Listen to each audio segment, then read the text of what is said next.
Većina ljudi ne zna da su paprike zapravo višegodišnje biljke. Razlog zbog kog se u nekim mjestima gaje kao jednogodišnje je uglavnom zato što su zimi temperature veoma niske, da bi ova biljka mogla da preživi. One su polutropske biljke i jednostavno ne mogu da opstanu na hladnom području. Međutim, uz pomoć metode prezimljavanja, biljkama može da se omogući život više godina. Prezimljavanje je metoda pružanja biljkama odgovarajućih uslova kako bi preživjele tokom hladnih zimskih mjeseci. Nadamo se da će vam ova informacija biti korisna i da ćete pogledati video do kraja jer vam donosimo puno interesantnih informacija o uzgoju paprike koje možda niste znali. Ostanite s nama i ne zaboravite označiti video sa like, a uz to napišite nam u komentar koja su vaša iskustva u uzgoju paprike te od kuda nas to pratite. Prezimljavanje paprike može se odvijati na dva načina. Prvi je da se biljke drže kroz čitavu zimu na većoj temperaturi koja se kreće oko sobne temperature. Tada se vegetacija ne prekida, već samo malo usporava. Lišće i plodovi bi trebali opstati kroz čitavu zimu. Drugi način je da se biljci uspori vegetacija, a to je najlakše napraviti snižavanjem temperature te smanjivanjem svjetlosti. U tom slučaju biljke ostaju bez listova, ali i bez plodova. Veoma važna stvar kod prezimljavanja paprike je toplina. Prvo što treba da uradimo ako želimo da paprika prezimi bez prekidanja vegetacijskog ciklusa jeste da stavimo biljku na neko toplo mjesto kao što je kuhinja, dnevni boravak ili neka zatvorena terasa. Tu bi biljke trebale biti zaštićene od hladnih zimskih temperatura. Pravilo je da ukoliko temperatura odgovara vama, odgovara i vašoj biljci. To bi bila temperatura između 20 i 25 stepeni Celzijusa. Zatim, paprici treba sunčeva svjetlost, zato je najbolje da je stavite blizu nekog osunčanog prozora. I konačno, paprici trebaju voda i hranjivo, pa se pobrinite da redovno zalijevate i prihranjujete. Ovdje naravno ne smijemo pretjerivati sa količinom vode, ali i kod prihrane trebamo biti oprezni. Previše zalijevanja može dovesti do razvoja oboljenja korijena, pa se preporučuje upotreba fungicida koji će spriječiti gljivično oboljenje korijena. Ovo oboljenje je jako često na kraju ljeta, gdje korijen propada u tlu i biljka uvene. Mnogi su primjeri gdje ovaj način zimovanja paprike bude neuspješan. U većini slučaja razlog bude isti. Propadanje korijena uslijed gljivičnog oboljenja. Upravo zato se preporučuje korištenje čistog i sterilnog supstrata. Prezimljavanje paprike se najčešće koristi kod manjih biljaka kao što su na primjer ljute papričice koje ne zahtijevaju puno prostora. U eksperimentima sa prezimljavanjem paprike primijetili smo da neke sorte paprika lakše prezime od drugih. Habanero i tabasco, na primjer, ne samo da lako prezimljavaju, već mogu da daju plodove i tokom zimskih mjeseci. Druge paprike kao što su kajen paprika može lako da prezimi, ali može da reaguje na promjene u sezoni i ode u poluuspavano stanje.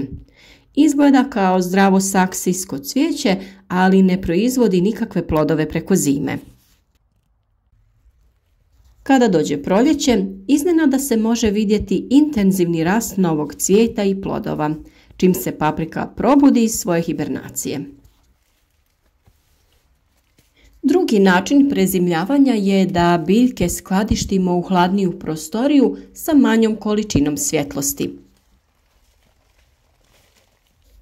Temperatura na kojoj treba držati biljke treba da se kreće oko 13 stepeni Celzijusa bez velikih oscilacija. Ako se odlučimo za ovakav način prezimljavanja paprike, biljke treba pripremiti. Presaditi ćemo biljke u saksije u novi sterilni supstrat. Ako je korijen previše dug, može se skratiti, a granama treba smanjiti dužinu. Važno je za ovo izabrati biljke koje su u dobroj kondiciji. Presađivanje biljaka u saksije treba obaviti što ranije da bi se korijen biljke stigao ukorijeniti u novu sredinu. U početku biljke treba prihraniti hranjivom na bazi fosfora, upravo da bi se potakao razvoj korijena. Upotreba azota ili dušika treba biti svedena na minimum da bi se izbjegao intenzivni rast novog lista. Snižavanjem temperature i osvjetljenja vegetacija biljke će usporavati i u jednom trenutku će biljka biti u hibernaciji. U ovom slučaju zalijevanje treba raditi jako oprezno i prije nego što dodamo vodu provjeriti da li je ona prijeko potrebna. Najčešće se tu radi o zalijevanju svakih 3 ili čak 4 sedmice. I voda se ne smije zadržavati u posudi, već je poželjno da sav višak vode lako izađe van. U proljeće, kada prođu zadnji mrazevi, biljke možemo presaditi u vrt ili u plastenik. A sada da kažemo koje su to prednosti čuvanja i prezimljavanja paprike. Prednost je ta što uvijek imamo dostupne svježe domaće paprike čak i u sred zime, a šareno stablo i plodovi odlični su i za prazničke ugođaje. Prednost je i postizanje veće visine biljke jer vegetacija ne kreće od sjemena. Na ovaj način radimo prednost za narednu sezonu.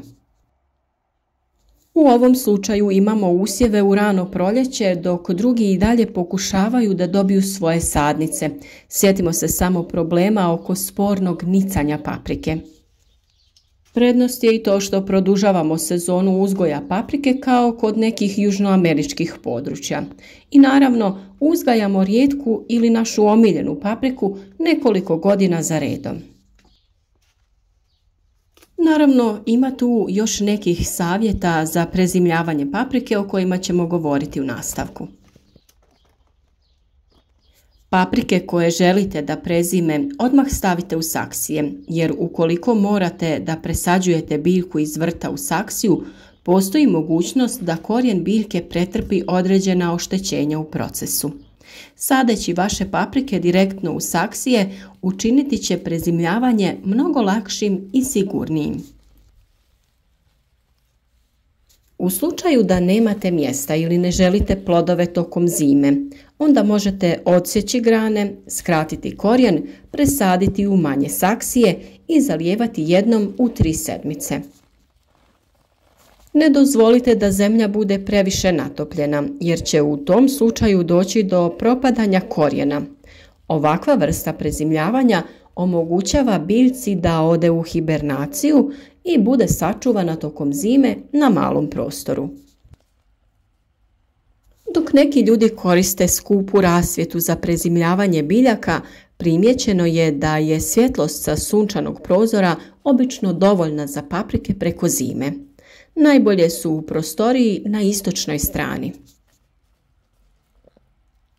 Ne stavljajte vaše paprike direktno na policu prozora zbog rizika od smrzavanja. Stavite ih pored prozora gdje mogu da uhvate dolaznu sunčevu svjetlost. Ako morate da koristite umjetno svjetlo, koristite namjenska svjetla za biljke ili fluorescentna svjetla. Dobro su se pokazale i LED lampice. Sijalice, one obične, ne pružaju odgovarajuću vrstu svjetlosnog spektra za paprike, a može doći i do oštećenja paprika spaljivanjem. Ako lišće požuti ili padne nakon što je preseljeno, to je normalna reakcija na smanjeno svjetlo i promjenu okoline. Biljka bi trebalo da se oporavi nakon što se navikne na novo okruženje. Kod prvog načina prezimljavanja paprike treba koristiti više azota nego kod načina gdje je biljka u fazi hibernacije. Nakon ovih savjeta spremni ste da pripremite nekoliko vaših biljaka paprike za prezimljavanje i primijenite neki od ovih načina. Pišite nam naravno o vašim iskustvima. Podijelite vaše znanje sa drugima da bi svi uživali u plodovima voća i povrća.